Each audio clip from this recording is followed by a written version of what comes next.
चिड़ियों का सबक। एक बार एक छोटा सा चिड़िया एक बड़े से पेड़ पर बैठा था। उसने अपने आसपास की सुंदरता को निहारते हुए अपनी दुनिया के मज़े उठाए। उसे प्रकृति में खेलते हुए देखकर बड़े बड़े पक्षियों के समुदाय भी उसे सलाम करते थे। एक दिन चिड़िया ने देखा कि उस पेड़ पर एक दूसरी बहुत सी चिड़िया भी हो गई है।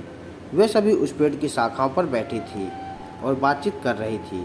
चिड़िया ने उनसे पूछा, तुम लोग यहाँ क्या कर रही हो? एक चिड़िया बोली, हम यहाँ अपनी बातचीत करते हैं और अपनी जानकारी एक दूसरे से साझा करते हैं। उसे अचानक अपनी अकेलापन का एहसास हुआ। वह जानती थी कि उसे भी अधिक संभवतः जानने वाले कुछ होंगे, इसलिए वह उन चिड़ियों के समूह में शामिल हो गई। अब चिड़ियों के पास नई दोस्ती और नई जानकारी दोनों थी। वह समय समय पर उस पेड़ पर जाती और अपने नए दोस्तों से मिलती थी। वह उनसे हालचाल पूछती और उनसे नई जानकारी भी सीखती थी। समय बीतता गया और उस चिड़िया ने अपनी सोच बदल दी। उसने समझा कि एक अकेली चिड़िया की तुलना में एक समूह में होने का अधिक मतलब होता है। उसने सोचा कि उसे भी अपना समूह बनाना चाहिए। उसने अपनी जानकारी से एक छोटा सा समूह बनाया। उस समूह में उसकी दो दोस्त थी जो उस पेड़ पर मिलती थी। वे तीनों अपने ज्ञान और अनुभव साझा करते थे और सभी का एक दूसरे से मिलना बंद नहीं होता था।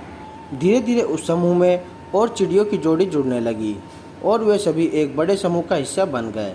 अब चिड़ियों को उस बड़े समूह में अपना स्थान मिल गया था, जहां वे अपनी जानकारी साझा करते थे और अपनी सहायता भी करते थे।